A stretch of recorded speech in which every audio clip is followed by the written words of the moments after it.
The morning sun filtered through the windows of Tyrese Johnson's modest Atlanta apartment as he packed his hidden recording device into his gym bag.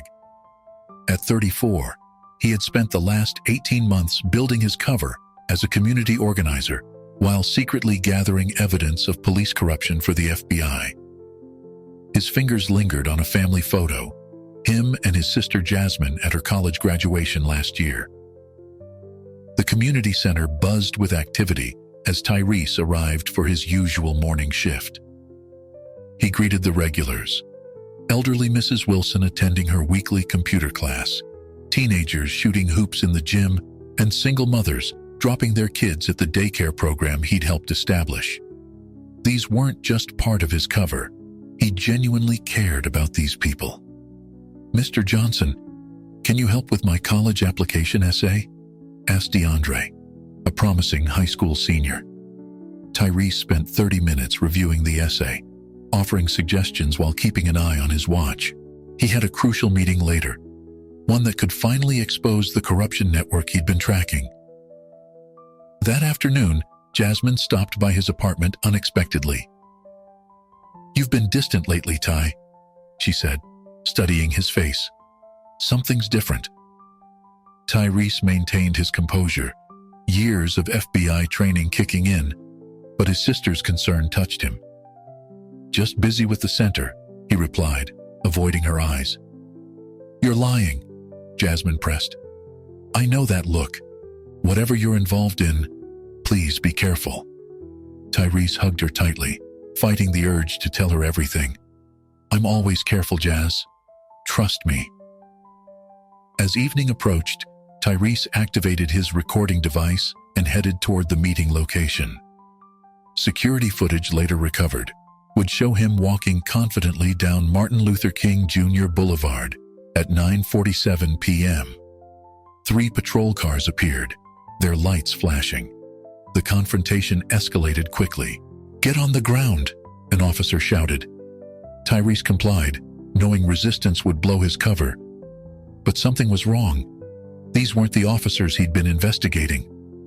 Through flashbacks, we see glimpses of Tyrese's FBI training, his undercover assignments, the evidence he'd gathered of officers accepting bribes from drug dealers and tipping off criminals about raids.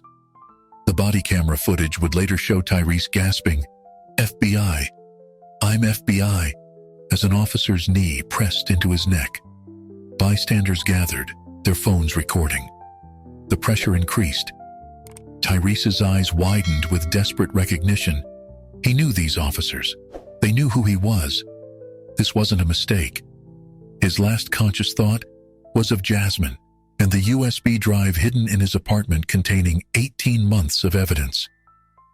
The crowd's screams echoed through the street as Tyrese's body went limp. Above the chaos, a teenager's trembling phone captured it all, broadcasting the tragedy live on social media. The community that had embraced him as their own watched in horror, unaware that their beloved community organizer had been fighting corruption from the inside. Mrs. Wilson clutched her chest. DeAndre punched a wall in frustration, and somewhere across town, Jasmine's phone buzzed with notifications that would shatter her world. Aisha Moore sat in her cramped apartment, her laptop screen illuminating her face as she watched the video for the 20th time. Each viewing made her stomach churn more. As the director of Youth Action Atlanta, she documented countless cases of police brutality. But this was different. The methodical nature of Tyrese's death, the way the officers seemed almost expectant. Something wasn't adding up. "Play it again," she instructed her assistant Marcus. They'd been analyzing the footage frame by frame since it went viral 6 hours ago. Aisha noticed details others might miss. The officers' calculated positions, their lack of surprise when Tyrese mentioned FBI, the missing badge numbers on their uniforms. She reached for her phone, scrolling through dozens of messages from fellow activists. The community was demanding action, but Aisha knew rushing in without strategy would be a mistake. She'd learned that lesson 3 years ago when hasty protests had led to mass arrests and no real change. "Call everyone," she decided, typing a mass text to her network of community leaders. Emergency meeting, 2 hours, the usual spot. Across town at Georgia State University, Jasmine Johnson sat rigid in her African American Studies class, her professor's words about historical injustice hitting too close to home. Professor Barnes, a veteran of the civil rights movement, noticed her distraction and asked her to stay after class. "I saw the news, Jasmine," he said quietly, closing the classroom door. "Your brother was more than just another victim. This is your moment to carry his fight forward."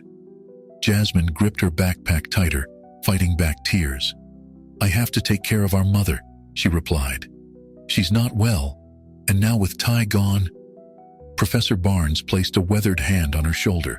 "Sometimes the greatest responsibility to family is ensuring their sacrifice wasn't in vain." He handed her a business card. "There's someone you should meet. Her name is Aisha Moore." That evening, hundreds gathered in Centennial Olympic Park. Aisha stood on a makeshift platform, her voice carrying over the crowd. "Tyrese Johnson wasn't just another name to add to our list. He was..." She paused as a young woman pushed through the crowd. "Jasmine." Their eyes met. Recognition immediate.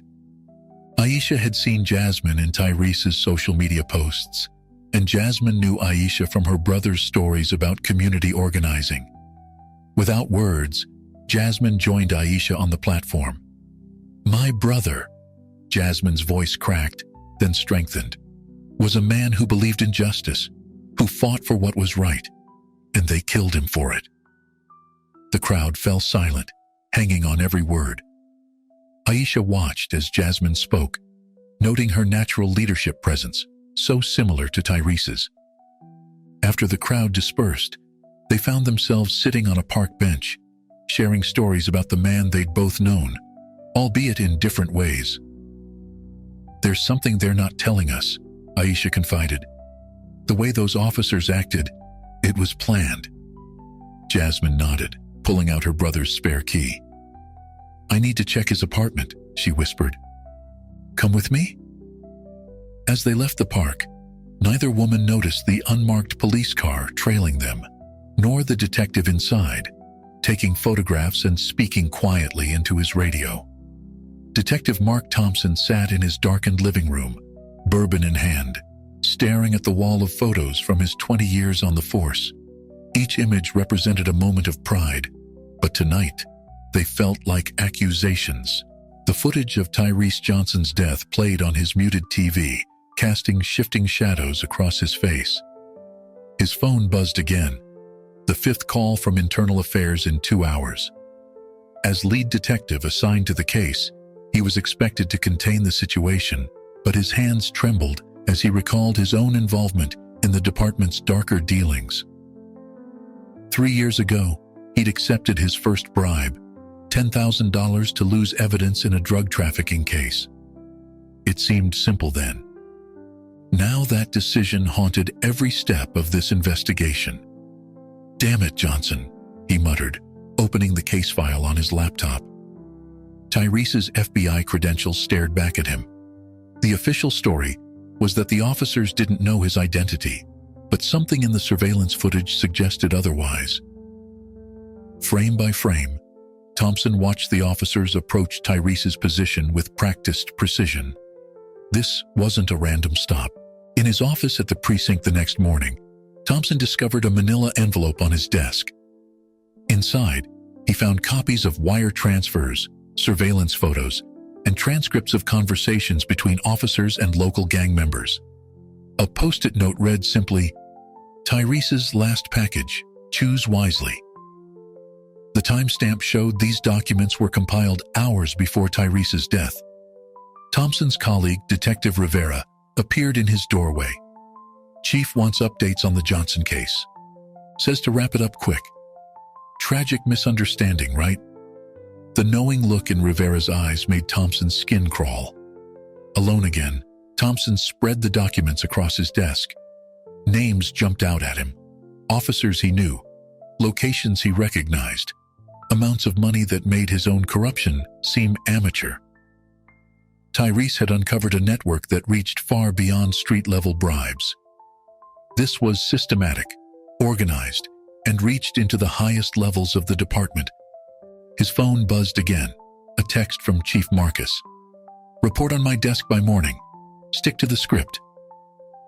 Thompson's hand hovered over his gun holster, a habit from years on the force. He felt exposed, vulnerable. The evidence before him was enough to bring down half the department, but he knew that meant admitting his own guilt. In the bathroom, he splashed water on his face, staring at his reflection. 20 years of service, a decorated detective, and now he faced a choice that would define whatever remained of his career, and possibly his life.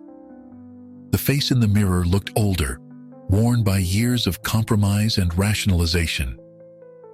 Making his decision, Thompson began photographing every document with his personal phone. He encrypted the files and sent them to a secure email address. As he finished, Detective Rivera appeared again. "Chief's asking for you, now." Thompson cleared his desk, tucked his phone away, and straightened his tie. The walk to the chief's office felt like a march to execution. He knew that behind the polite smiles and procedural discussions, both men would understand the real stakes. As he reached for the chief's door handle, Thompson thought of Tyrese Johnson's final moments, of the corruption he'd died exposing, and of his own role in the system that killed him. The weight of 20 years of compromises pressed down on him, but for the first time in years, his path was clear. The march filled Atlanta's downtown streets with a sea of signs and raised voices. Aisha Moore and Jasmine Johnson led from the front, their "Justice for Tyrese" banner stretched between them. The turnout exceeded their expectations, thousands strong, representing every demographic of the city. Local news helicopters circled overhead, their cameras capturing the scale of the protest. "No justice, no peace." The chant echoed off glass office buildings. Aisha monitored the crowd through her earpiece, coordinating with volunteer marshals stationed throughout the march. She'd organized dozens of protests before, but the tension today felt different. Police presence was unusually heavy, with riot gear-equipped officers flanking the crowd. "They're trying to provoke us," Jasmine observed, noting officers filming protesters' faces. Her weeks of activism had taught her to read these situations. Since discovering her brother's FBI status, she'd transformed from a grieving sister into a strategic leader, channeling her pain into purpose. The first sign of trouble came at the intersection of Peachtree and Auburn Avenue. A line of police cruisers blocked their permitted route, forcing the march to stop. Aisha grabbed her megaphone. "Stay calm. We have a permit. They can't legally block our path." But tension escalated quickly. Officers advanced, shields raised. A water bottle flew from somewhere in the crowd. Aisha couldn't tell who threw it, but the police response was immediate and disproportionate. Tear gas canisters arced through the air. "Hold the line!" Aisha shouted as protesters began to panic. Her marshals linked arms, creating a human barrier between police and protesters. Jasmine helped an elderly woman put on a gas mask, her own eyes burning from the chemical irritants. The situation reached its breaking point when officers began pushing into the crowd. Protesters scrambled, some falling, others helping them up. Aisha found herself separated from Jasmine, surrounded by chaos. Through the smoke and confusion, she saw officers targeting specific protesters, the ones who'd been most vocal at previous rallies. Jasmine ended up cornered against a storefront, 5 officers approaching with zip ties drawn.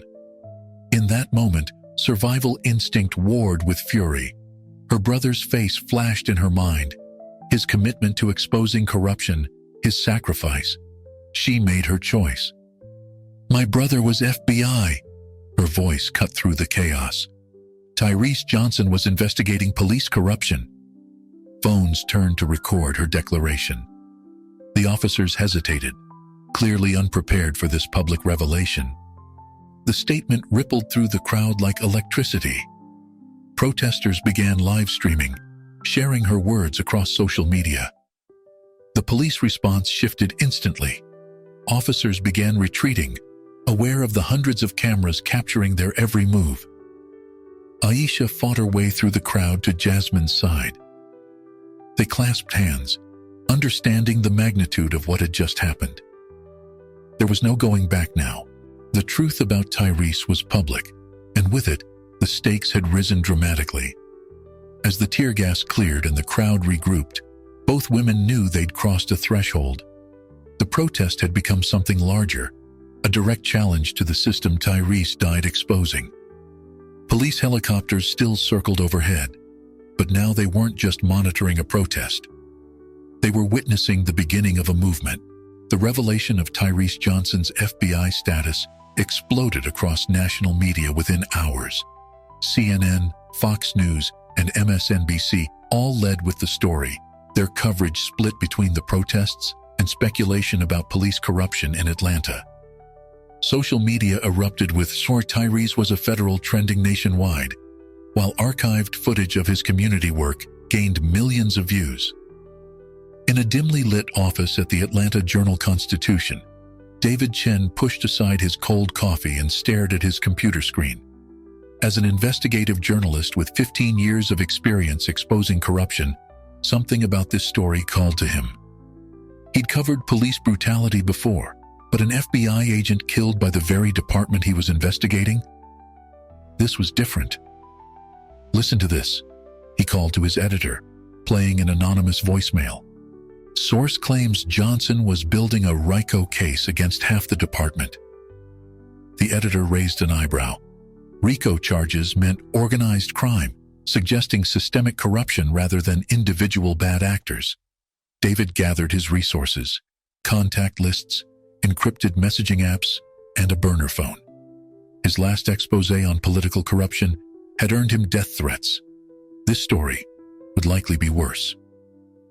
He began making calls, reaching out to contacts in law enforcement and the FBI.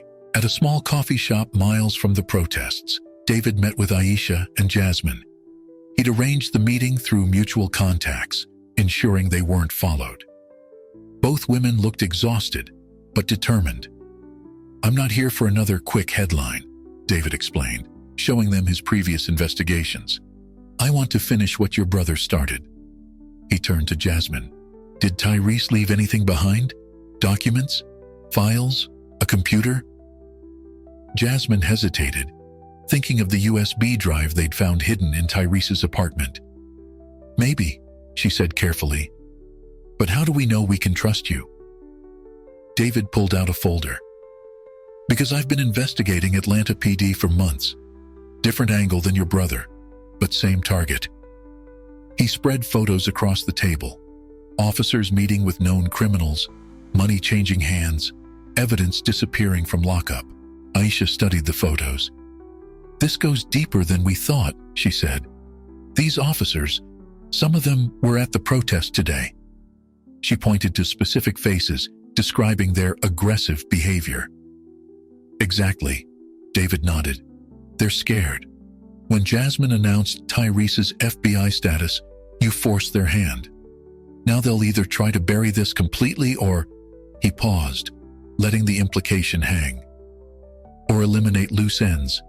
Jasmine finished, her voice steady despite the fear in her eyes. She reached into her bag and produced the USB drive. "This was Teresa's. We haven't been able to access it. It's encrypted." David examined the drive. "I know someone who can help, but we'll need to be careful. Very careful." He outlined his plan: publish a series of articles, each revealing more of the corruption while protecting their sources. Build public pressure until the department couldn't contain it.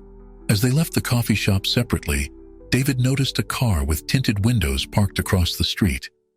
He took a different route home, paying extra attention to his surroundings. That night, he backed up all his files to secure servers and updated his will. Standard procedure for dangerous stories. Meanwhile, Aisha and Jasmine met with their core group of activists, implementing new security protocols. They switched to Signal for communications, varied their meeting locations, and started traveling in groups. The story they were about to help break would put targets on their backs, but they were ready. Tyrese had died fighting this corruption. They would live to expose it. Detective Mark Thompson adjusted his hidden recording device, a cheap knockoff of FBI equipment he'd bought with cash. The basement bar reeked of stale beer and desperation as he took his usual seat, nodding to the corrupt officers he'd shared drinks with countless times before.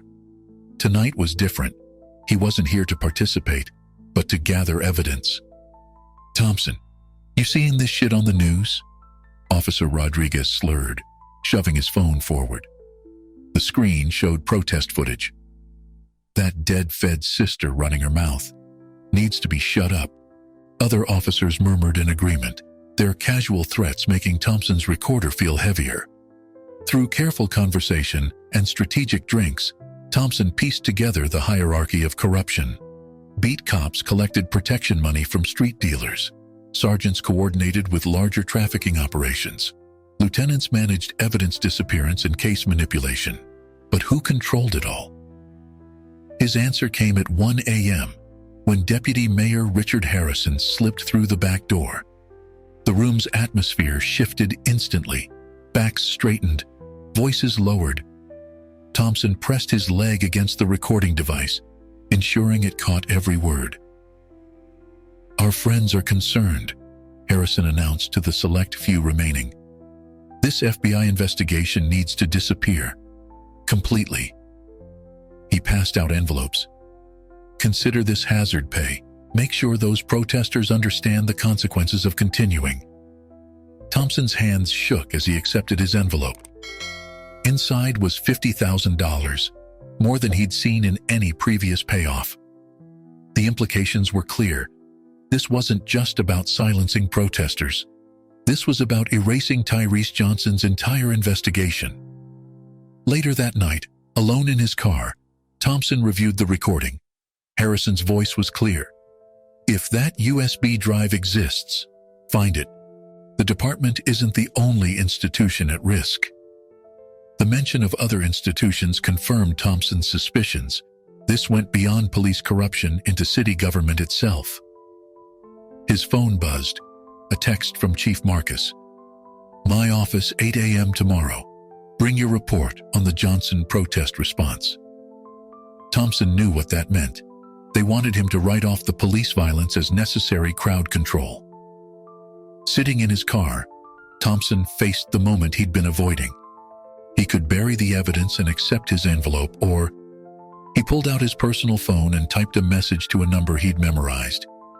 "Need to meet. Have proof of involvement up to Deputy Mayor. Not safe to keep." The response came quickly. "Loading dock, Atlanta Journal-Constitution, 3 a.m. Thompson drove circuitous routes to the meeting, checking constantly for tails. In the loading dock's shadows, he found Aisha Moore and Jasmine Johnson waiting with David Chen. His heart pounded as he handed over his recording device. "There's more," he said, voice barely above a whisper. "Harrison's involved with real estate developers. They're using seized properties, laundering money through construction projects. Tyrese was close to exposing all of it." David's fingers flew across his laptop, backing up the recording. "This is bigger than we thought. The whole city government could be implicated." "They're planning something," Thompson warned, "against the protesters, soon." Harrison called it consequences. He looked at Aisha and Jasmine. "You need to be careful. They're desperate now." As he left the meeting, Thompson realized he'd crossed a point of no return. His career was over, but maybe, just maybe, he could help finish what Tyrese Johnson started. Atlanta simmered like a pressure cooker in the days following Thompson's revelation. Protesters occupied Centennial Olympic Park, their tents and signs creating a makeshift village. News vans lined the perimeter, broadcasting live updates as the movement grew. Social media exploded with every new development, turning local outrage into national attention. Aisha coordinated operations from a crowded hotel room they'd converted into a command center. Laptops displayed police scanner feeds, social media trends, and protest logistics. They're mobilizing riot units on the east side, Marcus reported, monitoring police channels. SWAT teams too. Jasmine worked the phones, coordinating with other activist groups and maintaining contact with sympathetic city council members. Her professor's civil rights contacts had proven invaluable, providing legal observers and media connections. But with each passing hour, threats increased. "Another death threat," she announced, holding up her phone. "This one knows where I live." The room fell silent. They'd received dozens of threats, but this one included photos of Jasmine entering her apartment. Someone was watching. David Chen burst in, clutching his laptop. "Just got word from my source in City Hall. The corrupt officers are planning something big. They're calling it Operation Cleanup." He pulled up intercepted emails. "They're going to use the next protest as cover for a massive crackdown." Security footage from police precincts leaked by Thompson showed officers stockpiling riot gear and removing identification badges. "They're preparing for war," Aisha observed grimly. "And they don't want to be identified." The community rallied around them. Local businesses provided food and supplies to protesters. Church basements became safe houses. Volunteer lawyers set up legal aid stations. But the opposition was equally organized. "Look at this," David pointed to his screen. A detailed map showed police positioning around protest sites. "They're not just planning crowd control. They're setting up kettling positions, preparing to trap and arrest everyone." Aisha gathered her core team. "We need to protect our people without backing down." They developed a complex system of scout teams, emergency evacuation routes, and communication networks. Every protester received a card with legal aid numbers and safe house locations. That night, surveillance cameras caught a group of masked men breaking into the community center where Tyrese had worked. They destroyed computers and files, but found nothing. Aisha had already moved their evidence to secure locations. In response to the escalating tensions, national civil rights organizations announced they were sending representatives to Atlanta. Celebrities tweeted support. But with the attention came increased pressure from city officials to restore order.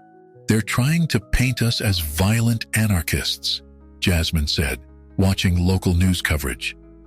The narrative was shifting, with some media outlets focusing on isolated incidents of vandalism while ignoring police aggression. A text from Thompson arrived. "Harrison meeting with private security contractors, preparing for something within 48 hours. Be ready." The command center buzzed with activity as they prepared countermeasures. Legal observers were positioned strategically. Live streamers received training on documenting police actions. Medical teams stocked supplies for tear gas exposure. As dawn approached, Aisha and Jasmine stood at the hotel window, watching their protest camp below. "Tyrese would be proud," Jasmine whispered. "But he'd also be terrified for us." "We're past the point of fear," Aisha replied, checking another alert on her phone. "We're fighting for the truth he died to expose." The city held its breath, waiting for the inevitable clash between corruption and justice, power and truth, force and resilience. The police department's press conference room was packed when Detective Mark Thompson stepped to the podium. News cameras focused on his face as he cleared his throat, hands steady despite the weight of what he was about to do. Behind him, Chief Marcus and Deputy Mayor Harrison exchanged concerned glances. 3 weeks ago, Officer Tyrese Johnson was killed in the line of duty. Not his duty as a patrol officer, but his duty as an FBI agent investigating corruption within our department. Thompson's voice carried clearly as he pulled out a USB drive. "What I'm about to share proves this wasn't an accident." Before he could continue, Chief Marcus stepped forward. "Detective Thompson is under investigation for evidence tampering. He's been relieved of duty, effective immediately." Security officers moved toward the podium, but Thompson had anticipated this. "Everything I'm about to say has been sent to every major news outlet in the country," he announced, causing the officers to hesitate. The room erupted as Thompson detailed years of corruption, drug money, evidence tampering, real estate schemes, all leading back to Harrison and the department's top brass. Across town, Aisha and Jasmine led their largest march yet. Thousands strong, they moved through downtown Atlanta, their route strategically planned to avoid the police trap points they'd identified. David Chen live-streamed everything, his commentary providing context to viewers worldwide. The people united will never be divided. The chant echoed off buildings as protesters approached City Hall. Police lines formed, but this time cameras were everywhere.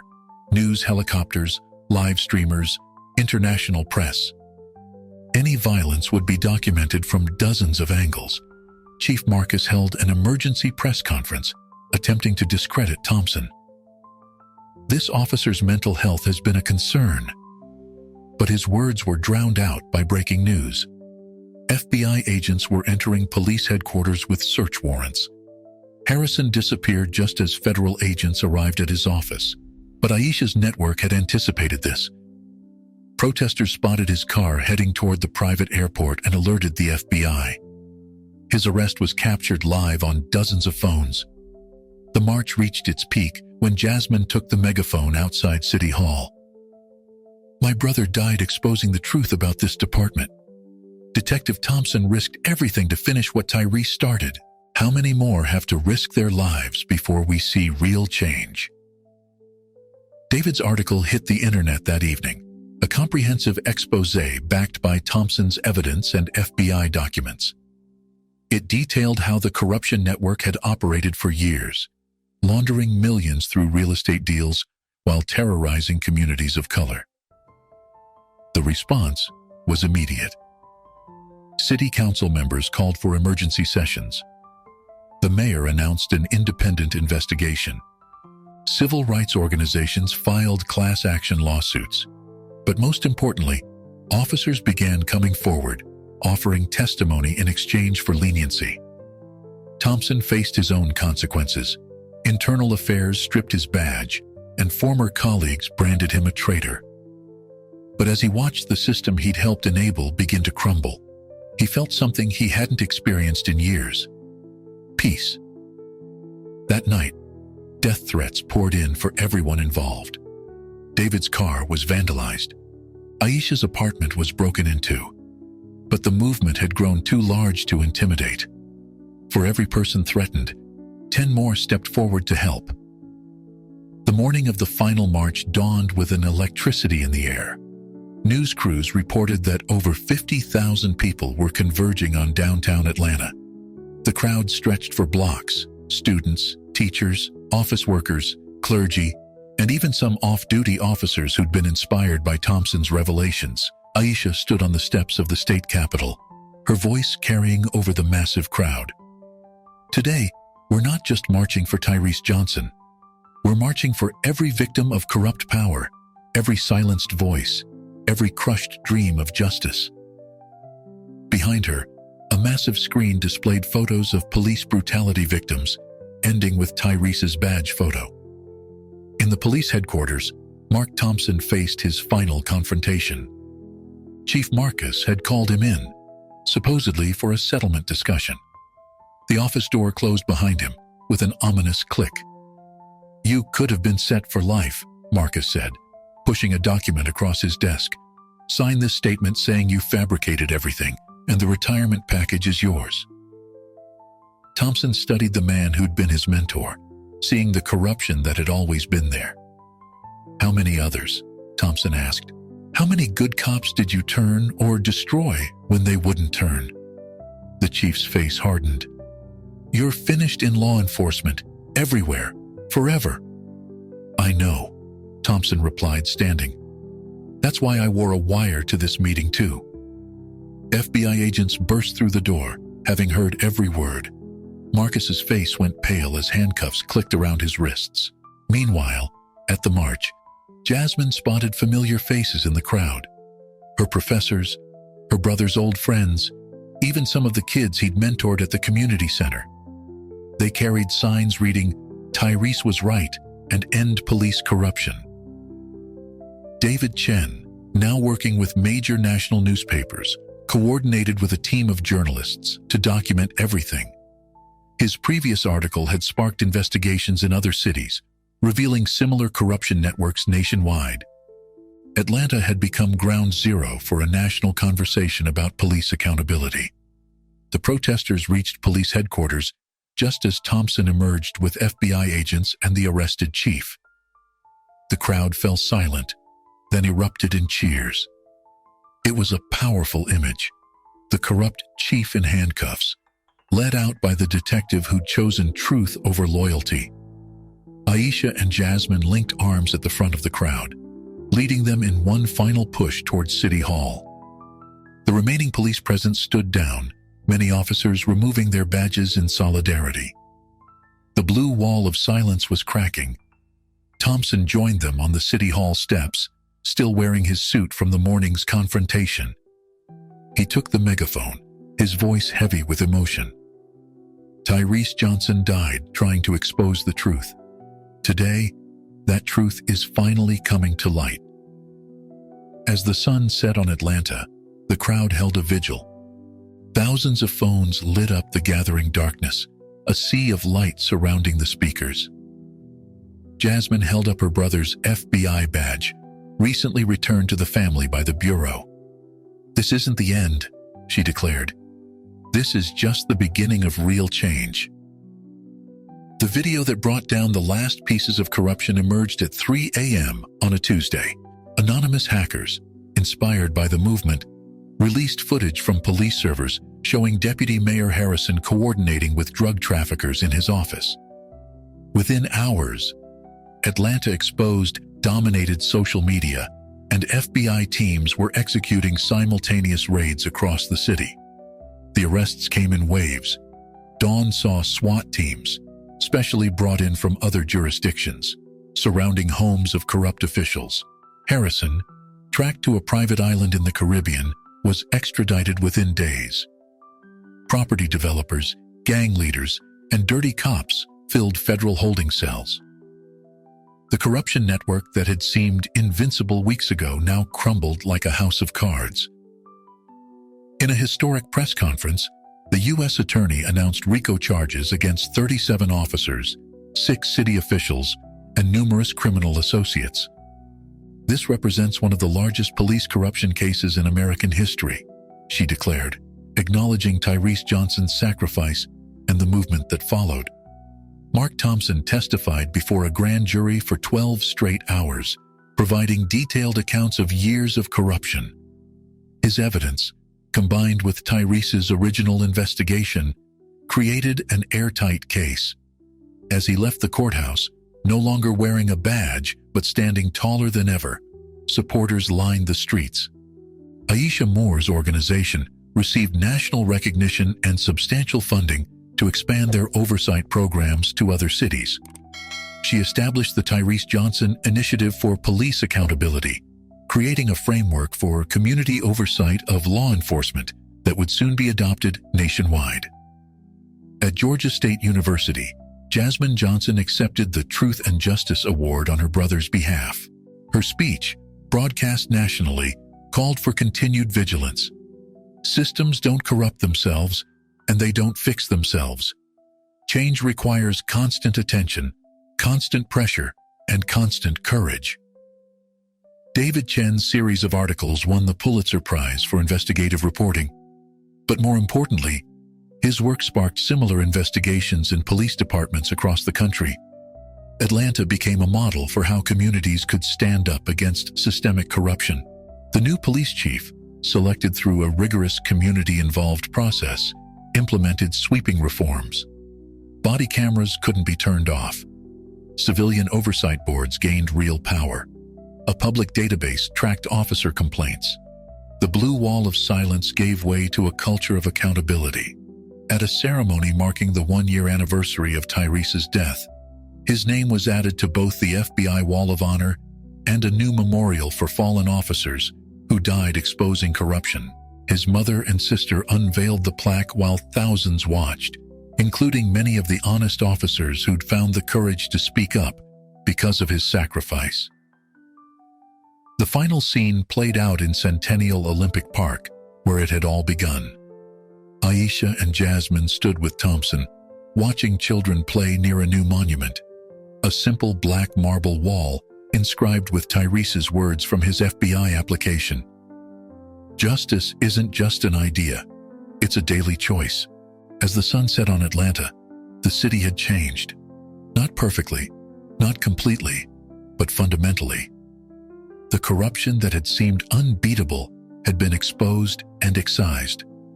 More importantly, a template for change had been created, one that would inspire similar movements across the nation. In the end, Tyrese Johnson's death had illuminated a path forward, and those he left behind had turned that tragedy into transformation. His story became more than a cautionary tale. It became a blueprint for how truth, courage, and community could overcome even the most entrenched corruption.